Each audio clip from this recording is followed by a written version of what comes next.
సినిమాని సినిమాగానే చూడండి, సినిమాని మీద అభిమానాన్ని సినిమాగానే చూడండి. కానీ సినిమా వేరు, రాజకీయాలు వేరు. సినిమా వేరు, ప్రజాస్వామ్యం వేరు. సినిమా అనేది ఒక ఇమాజిన్, ఒక కళ, మన జీవితంలో సాధించలేని అనుకునే చేసేది సినిమా.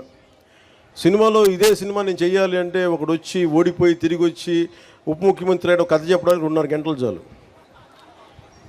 ఒక 3 గంటలు సినిమా తీసేసి అయిపోద్ది. నిజ జీవితంలో అలా ఉండదు కదా. తిట్లు తినాలి, తన్నులు తినాలి, అసలు ఉంటారో లేదో తెలియదు. ఇంట్లో కుటుంబ సభ్యులను తిట్టించుకోవాలి, కేసులు పెడతారు, అటెంప్ట్ మర్డర్ కేసులు పెడతారు. ఇంత కష్టాల మధ్యలో ఒక దశాబ్దం పడుతుంది. దశాబ్దాన్ని 2.5 గంటలు కుదించి సినిమా తీసేయచ్చు. అందుకే సినిమాలని నేననే కాదు, ఏ సినిమానైనా సరే మీరు చాలా సినిమాని నిజ జీవితాన్ని 2 విడిచేసి చూడండి. Cinema is for entertainment, patriotism is for nation, accountability. అందుకని మీరు దాన్ని మర్చిపోకండి. మీరు ఓజీ అంటే నా సంతోషమే, మీరు చూస్తే నా డబ్బులు కూడా వస్తాయి. కానీ నాకు చాలా స్పష్టత ఉంది.